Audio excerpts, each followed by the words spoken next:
Welcome to another episode of Honest Abe Living in the Kitchen. We're in for a special treat because I have my wonderful, handsome husband, Nick, with us, and he's going to share one of our favorite recipes from his mom. We love to call her Mops. She's our beloved Mops, and it's her sweet potato pie recipe. So Nick's going to walk us through Mops' famous sweet potato pie. Let's get cooking. Once again, welcome everybody here to Honest Abe in the Kitchen. And I'm going to run through the ingredients that we've got here for our sweet potato pie today.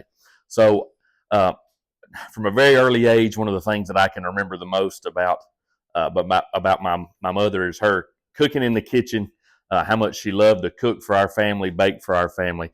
And from a very young age, she instilled that love in me. And so here in our home, I cook quite a bit, bake quite a bit.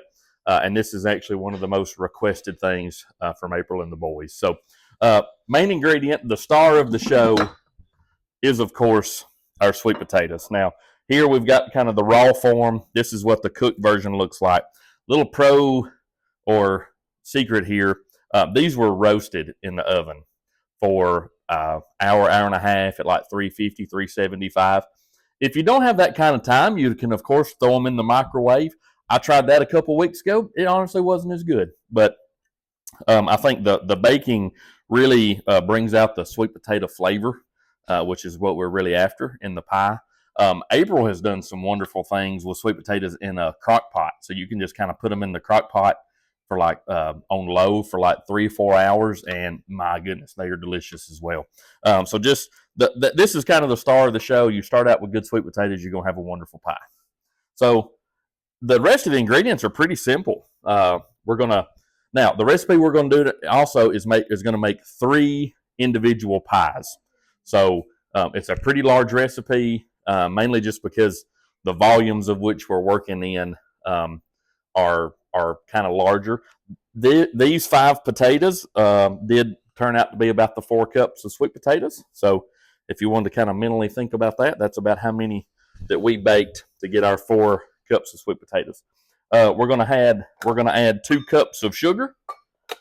We're going to have a whole stick of melted butter that we're going to melt here in just a minute. 6 eggs, large eggs, a whole cup of milk, and then a couple tablespoons of some vanilla. Recording? Okay, all right. I like to start out by adding my sugar to my potatoes.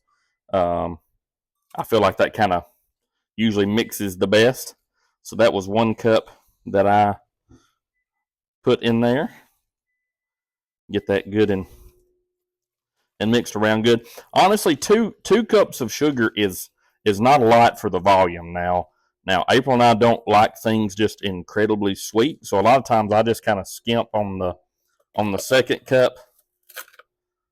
It's probably more like 1 cup and 3/4, but that's just for us. We don't eat just a ton of sugar in a lot of things, and so we usually back off on the sugar when we're baking things. If you're someone that likes something a little sweeter, I'd probably go on up to the full 2 cups, if not add just a little bit more.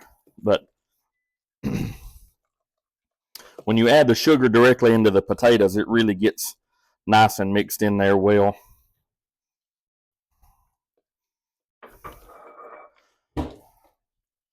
You'll see the sugar kind of changes the potatoes consistency a little bit, gets them a little more liquidy.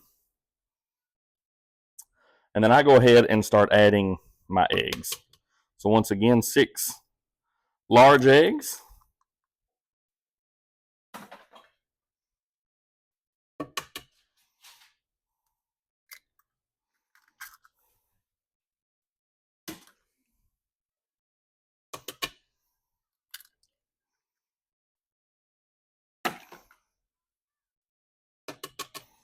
Always mindful, making sure we're not getting any shells in there. We don't want an unwanted crunchy surprise in our sweet potato pie.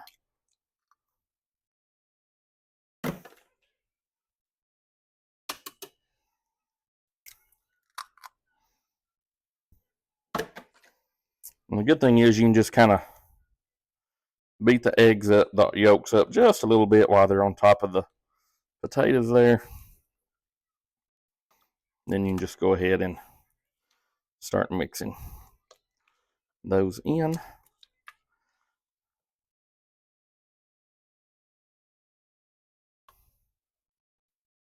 To me, the eggs are one of the secret ingredients of this. It gives the pie a little bit more of a firmer texture, kind of like, not necessarily like a custard, but it definitely helps the pie be more firm, where you get that really, really good bite from the pie.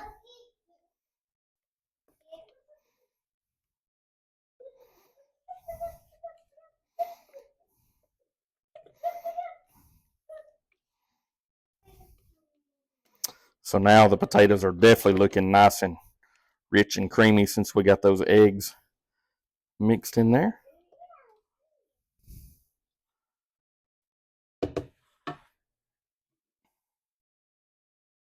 Next, I like to go ahead and add our melted butter. So this is a whole stick or 8 tablespoons of melted butter. I've used both salted and unsalted. I can't really tell much difference. This particular stick was unsalted because that's what we had in the fridge for today. And I do like to get it mixed in there before I mix the milk in. Once again, just mixing as we add each different ingredient.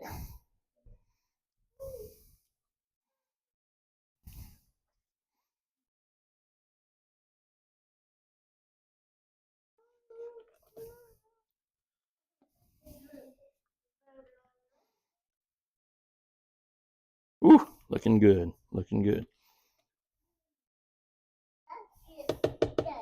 All right, so our last 2 ingredients I kind of add in there together. So we got a whole cup of milk. We're of course using whole milk.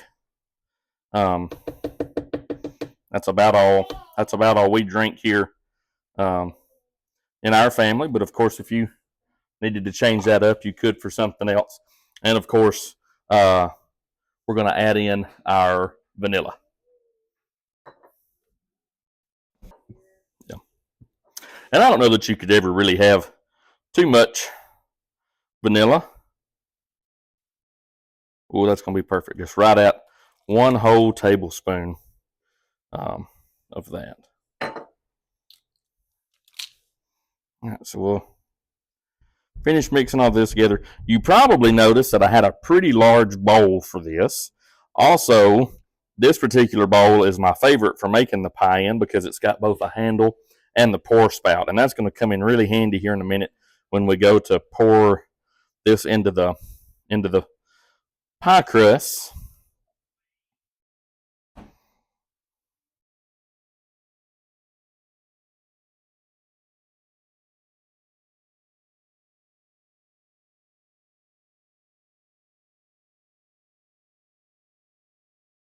Sometimes the milk is more like a folding motion more than it is a mixing.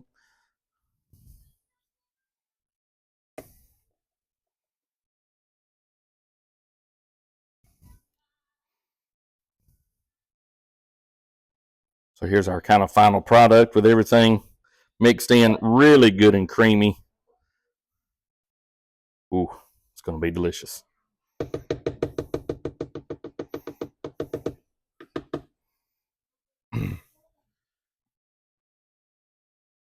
So like I said at the beginning, these are 3 regular sized pie crusts.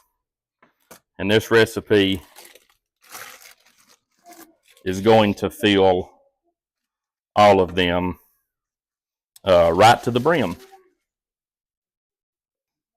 Once again, 3 regular sized pie crusts. We have used the deep dish ones in the past. That would make more like 2 pies. It kind of depends on just how thick you like your pie, I suppose. So everybody likes something a little different. I usually stop about right in there, just make sure that I've got enough for all 3, and then I'll start adding.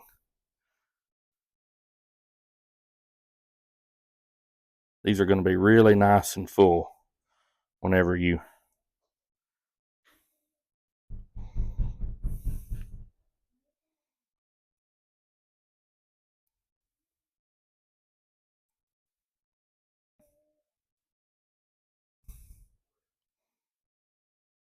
This is one of the reasons that I like the spatulas for this. You can really get in there and get all of that filling out of those nice pouring bowls. So then you can just kind of give each one of them a gentle little shake to get them settled out, and then they'll be ready to go into the oven.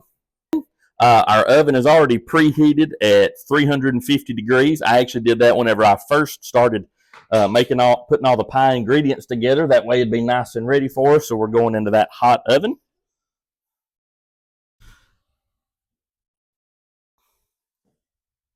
And our oven here, all three fit on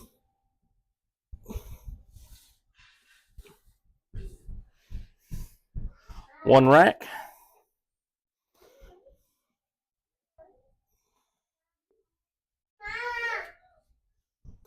So all three kind of go right there on the top rack once they're spaced out. 40 minutes, timer's going off, so we're going to open the oven and see what they look like. Ooh. So you'll notice that they have risen a little bit. I do what I guess you'd call like a little jiggle test, but when you jiggle the pie, you don't see any liquid. They look really, really good and firm. So I'd say ours are ready to take on out.